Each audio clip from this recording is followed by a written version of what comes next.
Hello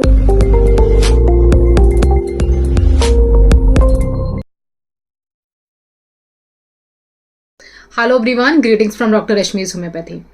आज की इस वीडियो में हम जानेंगे डी रियलाइजेशन या डी पर्सनलाइजेशन डिसऑर्डर के बारे में, और ये भी जानेंगे कि होम्योपैथी का क्या स्कोप रहता है। ये जो दोनों डिसऑर्डर्स होते हैं, ये टाइप्स होते हैं डिसोसिएशन डिसऑर्डर के। अब डिसोसिएशन का मतलब ये हुआ कि एसोसिएशन अपना खत्म कर देना, खत्म वहाँ पे बंद कर देना।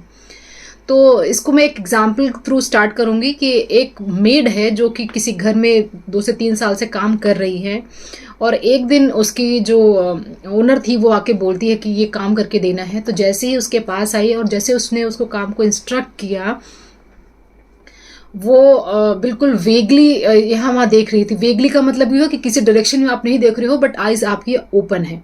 तो वेगली यहाँ से वहाँ देख रही है, और जब उसको जाकर के हिलाया तब वो होश में आई। तो ये जो derealisation and depersonalisation disorder है, उसका ही एक एग्जाम्पल है। इसके अंदर क्या होता है कि जब हमारी बॉडी किसी ऐसे सिचुएशन में होती है, यानी हम जिस ऐसे सिचुएशन में होते हैं जहाँ पर हम को बहुत डिफ़िकल्टी होती है, उस चीज़ को हम फेस नहीं करना चाहते हैं बट उसको फेस करना पड़ रहा है, तब हमारी बॉडी का जो डिफेंस मैकेनिज्म होता है वो एक्टिव हो जाता है और हमको हमारी बॉडी से, हमारी फीलिंग्स को हमारी बॉडी से अलग कर देता है।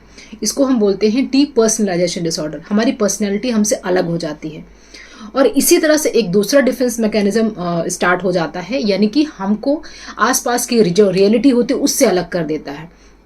तो ये डी रियलाइजेशन डिसऑर्डर होते हैं। ये दोनों ही जो डिसऑर्डर्स होते हैं, ये किसी तरह की साइकोटिक कंडीशंस नहीं होती है, यानी इसमें हेलुसिनेशंस नहीं होते हैं, यानी रियलिटी टेस्टिंग बिल्कुल सही होती है, उसको सब कुछ दिख रहा होता है, कुछ ऐसी चीज़ें नहीं सुनती होती जो नहीं है, यानी कि हेलुसिनेशंस नहीं होते हैं, इसमें डिल्यूजन्स भी नहीं होते हैं।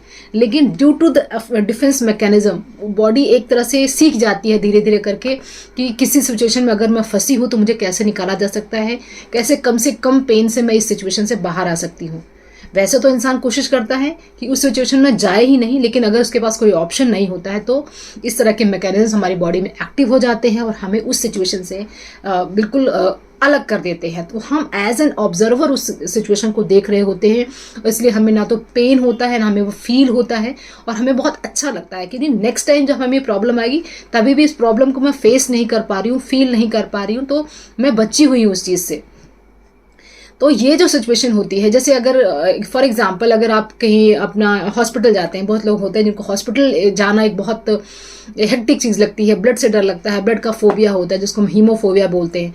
तो अगर आपका सैंपल लेना हुआ, बहुत से लोगों को आपने देखा होगा सैंपल लेते समय बिल्कुल वो लेने से पहले ही उनकी कंडीशन इतनी ख़राब हो जाती है, वहाँ से स्केप होना चाहते हैं, तो धीरे धीरे करके वो बॉडी क्या करती है, डिफेंस मैकेनिज्म का एक्टिव हो जाता है, और वेजो वेगल के कारण वो वहाँ पे या तो उनको चक्कर आ जाता है या होश खो बैठते हैं थोड़ी देर के लिए।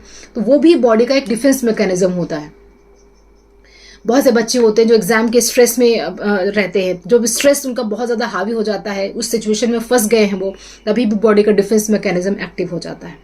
तो जब भी बॉडी का डिफेंस मैकेनिज्म एक्टिव हो जाता है, जब इंसान अपनी रियलिटी को खुद फील ना कर पा रहा हो, लेकिन एज एन ऑब्जर्वर उन चीज़ों को देख रहा हो, जैसे कि ये जो भी परफॉर्म हो रहा है मैं इसको देख रहा हूँ, I am just an audience, और ये सामने से चीज़ें देख रहा हूँ, ये मैं नहीं कर रहा हूँ। ऑल्दो वो खुद ही कर रहा होता है, लेकिन उसको लगता है कि वो देख रहा है, वो ऑब्जर्वर है, जो रियलिटी है आसपास की वो रियलिटी नहीं है। तो ये जो डिसऑर्डर होता है, बहुत इंपॉर्टेंट डिसऑर्डर होता है, और बहुत ज़्यादा मुश्किल इस केस में ये आती है कि पेशेंट अपने सिम्टम्स को समझा ही नहीं पाता है, या डॉक्टर भी कई बार समझ नहीं पाते, इतने वेग सिम्टम्स कई बार इसमें देखने को मिलते हैं। तो जो रियलाइजेशन है, जो रियलिटी है वो मुझे नहीं पता लग रही है, जो पर्सनैलिटी है वो मेरी एकदम अलग हो गई है, और ये चीज़ें पता चलती हैं फैमिली वालों को, फ्रेंड्स को, अपने आसपास के लोगों को, क्योंकि उनको लगता है कि ये किसी सिचुएशन में कैसा ये हो जाता है, एकदम स्टैंड स्टिल, इसके ना कुछ बोल सकता है उस समय, ना ये बिल्कुल साइलेंट सा रहता है, आंखें खुली हुई और देख रहा है, लेकिन फिर भी उसके कान में कोई आवाज़ नहीं जा रही है। तो ये जो एग्जाम्पल मैं बता रही थी एक जो मेड का, तो उसको जब उसकी मेड कभी, उसकी जो ओनर थी, कभी भी कुछ बोलती थी कोई काम के लिए, तो वो बिल्कुल ऐसे स्टैंड स्टिल होकर के वेगली यहाँ वहाँ देखती थी। तो जब डॉक्टर को के पास वो लेके गई, तब उसने ऑब्जर्व किया या बताया डॉक्टर को कि मेरा किसी के साथ मेरा रिलेशन था और वो जो रिलेशन था वो फिजिबल नहीं था, आगे चल नहीं सकता था, और इसीलिए जब से उसके साथ मैंने रिलेशन ख़त्म किया है तब से मुझे इस तरह से डीरियलाइजेशन या डीपर्सनलाइजेशन सिम्टम्स आ रहे हैं। तो कोई भी साइकोलॉजिकल शॉक के बाद ही ये चीज़ें शुरू होती है। जैसे आपने मूवीज़ में भी देखा होगा कि कई बार ऐसा होता था कि किसी को कोई सदमा लग जाता था तो सारी याददाश्त उसकी सारी चली जाती थी। इवन सदमा मूवी में भी ये दिखाया है कि एकदम अलग ही पर्सनैलिटी उसकी रहती है लड़की की, वो एकदम अलग ही बिहेव कर रही होती है, और जब उसका वो सदमा ख़त्म हो जाता है तब वो बिल्कुल नॉर्मल हो जाती है। तो एक तरह से साइकोलॉजिकल शॉक के बाद ये चीज़ें शुरू होती है किसी भी इंसान के अंदर, जो बहुत ज़्यादा अंदर से बहुत ज़्यादा इंट्रोवर्ट होगा, चीज़ों को कह नहीं पा रहा होगा, अपनी बॉडी को डिफेंस नहीं कर पा रहा होगा, और ऐसी सिचुएशन में जाना नहीं चाह रहा होगा लेकिन फिर भी जाना पड़ता होगा। तो ऐसी ही कंडीशन में ये चीज़ें होती हैं। जो लोग बहुत ज़्यादा जो एपिलेप्सी की दवाइयाँ खा रहे हैं या माइग्रेन की मेडिसिन खा रहे हैं, उनके अंदर भी चीज़ें देखने को मिलती है। कई बार ये जो रियलिटी जो ये प्रॉब्लम होती है जेनेटिकली भी आती है, लेकिन मोस्ट प्रोबेबली ज़्यादातर केसेस में ये साइकोलॉजिकल शॉक के कारण ही शुरू होती है। कोई ऐसा सदमा लगा हो, कोई ऐसी बात हुई हो, या आपका बचपन का ब्रॉटअप ऐसा रहा हो, आपके फैमिली में कभी भी अच्छा माहौल नहीं रहा हो, लड़ाई झगड़े का माहौल रहा हो, तभी भी इस तरह के जो डिसऑर्डर्स हैं वो फैमिली में देखने को मिलते हैं। या तो फिर आप अपने आप को डिफेंस नहीं कर पा रहे हो किसी चीज़ में, आप अपने आप को एकदम लाचार महसूस करते हैं। तो अगर आप कॉन्शियस माइंड से अपने आप को लाचार महसूस करते हैं तो आपका सबकॉन्शियस माइंड एक्टिव हो जाता है, आपको वो सारा टेक ओवर कर लेता है। आपके अंदर उसी प्रकार के जो हार्मोन्स रिलीज़ होते हैं, उसी प्रकार के न्यूरोट्रांसमीटर्स रिलीज़ होते हैं जो आपको वहाँ से बचा कर ले जाते हैं। तो ये जो कंडीशन होती है इसके और भी कारण हो सकते हैं। पेशेंट बहुत डिप्रेस्ड है, वो फील नहीं करना चाहता, तो जब भी इंसान को रियलिटी अच्छी नहीं लगती है वो इस तरह के डिसऑर्डर्स में जा सकता है। जब भी सिचुएशन से वो बचना चाहता है तब वो डिसऑर्डर में जा सकता है। ये बीमारी लगातार नहीं चलती है, ऐसा नहीं है कि किसी को दिन भर वो उसी डिसऑर्डर में रहेगा, वो नॉर्मल भी हो जाता है, लेकिन किसी किसी सिचुएशन में वो उसको ऐसा प्रॉब्लम आता है।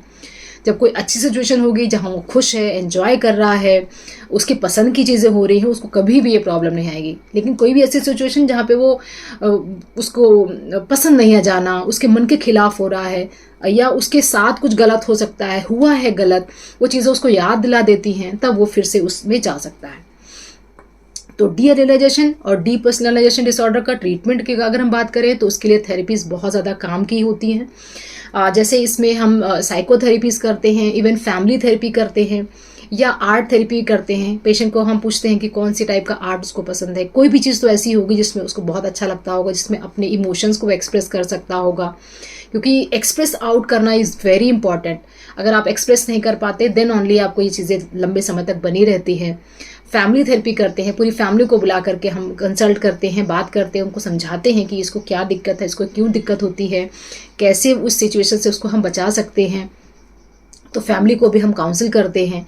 और सबसे इम्पॉर्टेंट है साइकोथेरेपी। साइकोथेरेपी में भी इसमें हम CBT is very important therapy, जिसको हम कॉग्निटिव बिहेवियर थेरेपी बोलते हैं, यानी आपके सोचने के नज़रियों को बदलने को बोलते हैं साइकोथेरेपी। ये जो CBT होती है इसके अंदर पेशेंट जब समझता है कि वो बता सकता है कुछ ट्रिगर पॉइंट्स क्या हैं, उससे पूछते हैं कि कब कब तुम्हारे साथ इस तरह की कंडीशन, इस तरह की सिचुएशन हुई है, तो हम उनको बताते हैं कि उन सिचुएशंस को आपको नेक्स्ट टाइम कैसे फेस करना है, कैसे उसके लिए प्रिपेयर होना है, या एज़ फार एज़ पॉसिबल कैसे हम उसको एक सही तरीके से उस स्ट्रेस को से हम अपने आप को बचा सकते हैं, सो दैट कि बॉडी का जो डिफेंस मैकेनिज्म है उतने हाई लेवल पर एक्टिव नहीं हो जाए कि आप रियलिटी से ही अलग हो जाए। सिर्फ हम स्ट्रेस मैनेजमेंट सिखाते हैं, जैसे कि बॉडी का डिफेंस मैकेनिज्म ओवर एक्टिव ना होकर के उसको डीरियलाइजेशन या डीपर्सनलाइजेशन में ना लेके जाए। तो जब इंसान उस सिचुएशन में अपने आप को स्टैंड कर सकता है, अपने आप को डिफेंस कर सकता है, उसको झेल सकता है, तब ये चीज़ें काफ़ी हद तक कम होनी शुरू हो जाती हैं। अब इसके बाद आता है मेडिकेशन की। तो इसकी जो मेडिकेशन होती है, आप जो कोई भी मेडिकेशन ले सकते हैं, जैसे एंटी डिप्रेसेंट्स ली जाती है, SSRIs ली जाती है इसके केसेस में, लेकिन सभी चीज़ों के कुछ न कुछ साइड इफेक्ट्स होते हैं। क्योंकि ये दवाइयाँ लंबे समय तक लेनी पड़ सकती है, तो homeopathic medicine are very safe and very effective in these kind of cases. क्योंकि हमें पूरी हिस्ट्री की ज़रूरत होती है, इसमें हम साथ के साथ काउंसलिंग भी करते हैं, थेरेपी भी देते हैं, तो इसमें बहुत ज़्यादा ज़रूरी होता है कि पेशेंट को समझाना, उनको काउंसिल करना along with the treatment that we are giving. तो ट्रीटमेंट देने के लिए पेशेंट के सारे सिम्टम्स की ज़रूरत होती है। ऐसा नहीं होता कि मुझे डी रियलाइजेशन की प्रॉब्लम है तो मुझे कोई मेडिसिन दे दें। We need the whole history, कैसे शुरू हुई, किस कारण से शुरू हुई, कौन कौन से ट्रिगर्स होते हैं, कौन कौन सी चीज़ों पे आपको प्रॉब्लम होती है, तो उसके हिसाब से इसकी दवाइयाँ दी जाती हैं। बहुत इफेक्टिव मेडिसिन हैं होम्योपैथी में। कुछ टिपिकल दवाइयों के बारे में बात कर लेते हैं जो फ्रंट लाइन मेडिसिन होती हैं जो इसमें दी जाती हैं। जैसे कि सबसे पहली जो दवा है ऐसे केसेस में बहुत अच्छा काम करती है वो है एनहोलिनम। जो एनहोलिनम नाम की दवा है वो ब्रेन फैग के लिए बहुत अच्छी है, इस डिसऑर्डर के लिए बहुत अच्छी है। इसके अंदर पेशेंट एस्केप मैकेनिज्म में जाता है और उसमें सबसे ज़रूरी चीज़ ये देखने को मिलती है कि जब भी उसको इस तरह की परेशानी होती है वो बोल नहीं पाता, शब्दों को निकाल पाना उसके लिए बहुत मुश्किल होता है, दिमाग बिल्कुल काम नहीं करता है, शब्द जैसे लगता है कि वो भूल गया कि बोला कैसे जाता है, काइंड ऑफ थिंग होती है। तो ऐसे केसेस में एनहोलिनम नाम की दवा काफ़ी अच्छा काम करती है।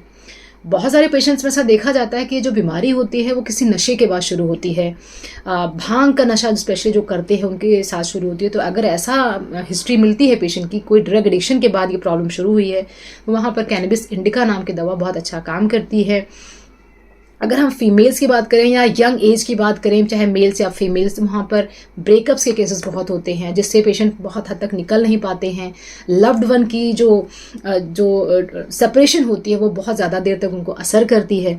तो अगर ऐसे केसेस हैं, तो अगर रिसेंटली ऐसा कुछ हुआ है तो वहाँ पे इग्निशिया बहुत अच्छा काम करती है। मूड डिसऑर्डर बहुत ज़्यादा है, मेलांकोली है, पेशेंट अकेला रहना चाहता है, किसी को मिलना नहीं चाहता है, तो ऐसे केसेस में इग्निशिया बहुत अच्छा काम करती है। अगर पुरानी हिस्ट्री है, 2-3 साल पुरानी बात हो चुकी है लेकिन फिर भी अभी तक उसका असर मुझे आ रहा है, तो वहाँ पर नेट्रीम्यूर काम करती है। और यही काम करती है अगर कोई इंसान अपनी फैमिली मेम्बर के साथ बहुत ज़्यादा अटैच्ड है, मे बी अपनी मदर है, अपने फादर है, अपना ब्रदर है, जिनको एक्सीडेंटली हमने लूज़ कर दिया है, वो हमसे बिछड़ गए हैं, केस ऑफ डेथ हो गया है, तो उसके बाद अगर मुझे इस तरह की रियलिटी को मैं फेस नहीं कर पा रही हूँ, मुझे डीरियलाइजेशन हो रहा है, तभी भी ये दवाइयाँ वहाँ पर बहुत अच्छा काम करती हैं। एक और इम्पॉर्टेंट दवा है वो है एनाकार्डियम। एनाकार्डियम ऐसे केसेस में दिया जाता है जहाँ पर पेशेंट को लगता है कि वो उसके अंदर दो तरह की बातें चल रही है। मैं आपस में ही मैं खुद से ही डिपीट कर रहा हूँ, मैं दो हूँ, आई एम नॉट सिंगल, मैं दो हूँ, एक ऐसा बोल रहा है तो दूसरा वैसा बोल रहा है, और इसके कारण वो बिल्कुल भी अपना काम पे कॉन्सेंट्रेट नहीं कर पाता। और एक बहुत इंपॉर्टेंट दवा है इसमें जो दी जाती है वो है रेस्क्यू रेमेडी, जो आपके माइंड किसी भी तरह के साइकोलॉजिकल प्रॉब्लम में बहुत अच्छा काम करती है। अगर इस प्रॉब्लम के साथ, डी रियलाइजेशन के साथ और डी पर्सनलाइजेशन के साथ आप डिप्रेस्ड फील करते हैं, तो सेरोटोनिन नाम की होम्योपैथिक मेडिसिन आपकी हेल्प कर सकती है। याद रखिए कि ये जो प्रॉब्लम होती है बहुत ही क्रिपलिंग डिसऑर्डर होती है। क्रिपलिंग का मतलब ये हुआ कि किसी और को तो नहीं लगेगा आपको कुछ प्रॉब्लम, लेकिन आप अपने आप में इतना परेशान रहेंगे, लगेगा पता नहीं मैं कभी ठीक होऊंगा या नहीं। और सबसे बड़ी परेशानी ये होती है कि पेशेंट, किसी को समझा पाना बड़ा मुश्किल होता है कि मुझे हुआ क्या है। अगर आप किसी को अपने सिम्टम्स बताने लगते हैं तो अगला सामने वाला सोचेगा, लगता है ये पागल हो गया है, ये ऐसे भी कभी होता है क्या, या ये बड़े स्ट्रेन सा बिहेव करते हैं। तो पेशेंट कोशिश करता है कि किसी से ना बताए, और अंदर ही अंदर जो है परेशान रहता है। ना वो सही से अपने जॉब पे कंसंट्रेट कर पाता है, ना फैमिली पे कंसंट्रेट कर पाता है, ना बच्चों को देख पाता है, ना अपनी रिलेशनशिप को देख पाता है, और बहुत ज़्यादा उसकी जो कंडीशन हो बिगड़ती हुई चली जाती है। तो आज इतना आप समझ लीजिए कि जो डी रियलाइजेशन है, डी पर्सनलाइजेशन है, एक एग्जिस्ट होने वाली प्रॉब्लम है। You are not the only patient कि जिसको ये प्रॉब्लम है, बहुत से लोगों को ये प्रॉब्लम होती है और इसका ट्रीटमेंट बहुत ही आसानी से लिया जा सकता है। बट ये ज़रूरी है समझना कि आपको जो बीमारी है, जो आपके सिम्टम्स आ रहे हैं, वो एक्चुअली एक बीमारी का नाम है, and that is very normal to have. किसी को भी ये प्रॉब्लम हो सकती है। सो डेफिनेटली अगर कोई कॉज बन रहा है तो वो ठीक करना ज़रूरी है। और साथ के साथ 3-4 चीज़ें आपको ध्यान में रखनी है कि अगर आपको ये प्रॉब्लम है, physical exercise is very important. आप जिम ज्वाइन कर सकते हैं तो आपको बहुत अच्छा हेल्प मिलेगा, क्योंकि इससे जब मसल्स की एक्टिविटी होती है तो आपकी बॉडी के अंदर ऐसे न्यूरोट्रांसमिटर्स रिलीज होते हैं जो आपको बहुत ज़्यादा हेल्प करते हैं आपके मूड को अच्छा रखने में, सो दैट कि आप किसी भी सिचुएशन से आप उसको निकल सकते हैं। स्ट्रेस लेवल आपके हाई नहीं होंगे। आपके लिए meditation, over meditation is not required, but हल्का मेडिटेशन आप कर सकते हैं, साइकिलिंग कर सकते हैं, घर का बना हुआ शुद्ध खाना ही खाना है, किसी भी तरह की एडेड चीज़ें आपको नहीं लेनी है, शुगर को बिल्कुल कट डाउन कर देना है, और एक नेचुरल तरीके से, एक बेसिक तरीके से आपको रहना शुरू करना है। बहुत ज़्यादा जो सिचुएशन आपकी है उसको हैंडल करने की कैपेसिटी आपको धीरे धीरे करके आएगी। बस इन्हीं चीज़ों को आपको फॉलो करना है। Regular exercise, healthy diet, if possible physical activity is very important, और साथ के साथ ये homeopathic medicine. And one more important thing is कि ज़्यादातर जो पेशेंट्स हमारे पास आते हैं डी रियलाइजेशन या पर्सनलाइजेशन के लिए, वो ऑलरेडी कोई ट्रीटमेंट ले रहे होते हैं। तो हम उनका ट्रीटमेंट कैसे स्टार्ट करते हैं कि जब वो ट्रीटमेंट ले रहे हैं तो we can not stop at one सारी दवाइयाँ जो ले रहे हैं वो दवाइयों को हम होम्योपैथिक दवाइयों के साथ पैरेलली चलाते हैं। कुछ समय तक ये दवाइयाँ पैरेलली चलेंगी, may be 3 to 4 months 5 months, और उसके बाद सिर्फ एक्सक्लूसिवली आपकी होम्योपैथिक मेडिसिन चलेंगी। ये दवाइयाँ आपके जो आप दवाइयाँ ले रहे थे उनके साइड इफेक्ट्स को भी कम करेंगी और साथ के साथ जो भी सिम्टम्स आपको आ रहे हैं उसमें आपकी हेल्प करेंगी, और ये प्रॉब्लम 90% तक बिल्कुल ठीक हो जाती है और आप अपनी लाइफ को बिल्कुल नॉर्मली जी सकते हैं जैसा आप चाहते हैं। तो ये जो इन्फॉर्मेशन थी वो डी रियलाइजेशन और डी पर्सनलाइजेशन के बारे में थी और इसके होम्योपैथिक स्कोप के बारे में थी। आई होप कि ये इन्फॉर्मेशन आपको पसंद आई होगी और आपके काम की होगी। Wishing a very good health. Thanks for watching.